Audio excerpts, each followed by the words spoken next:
That was better. Both the smile and the voice were coming out better now. She rehearsed it several times more. Then she ran downstairs, took her coat, went out the back door, down the garden, into the street.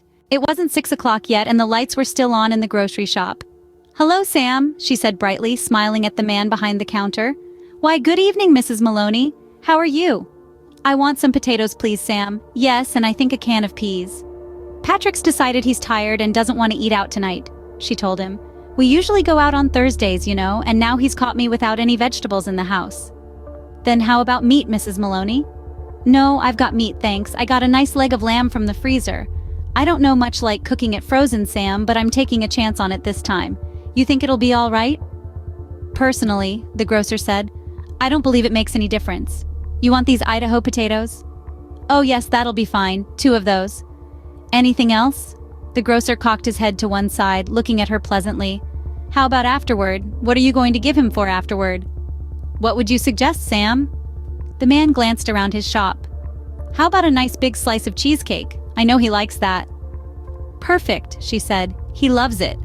And when it was all wrapped and she had paid, she put on her brightest smile and said, "Thank you, Sam. Good night." And now all she was doing now was returning home to her husband, who was waiting for his supper. She must cook it well and make it as tasty as possible because the poor man was tired. And if, when she entered the house, she happened to find anything unusual or tragic or terrible, then naturally it would be a shock, and she'd become frantic with grief and horror. That's the way, she told herself. Do everything right and natural. Keep things absolutely natural and there'll be no need for any acting at all. Therefore, when she entered the kitchen by the back door, she was humming a little tune to herself and smiling.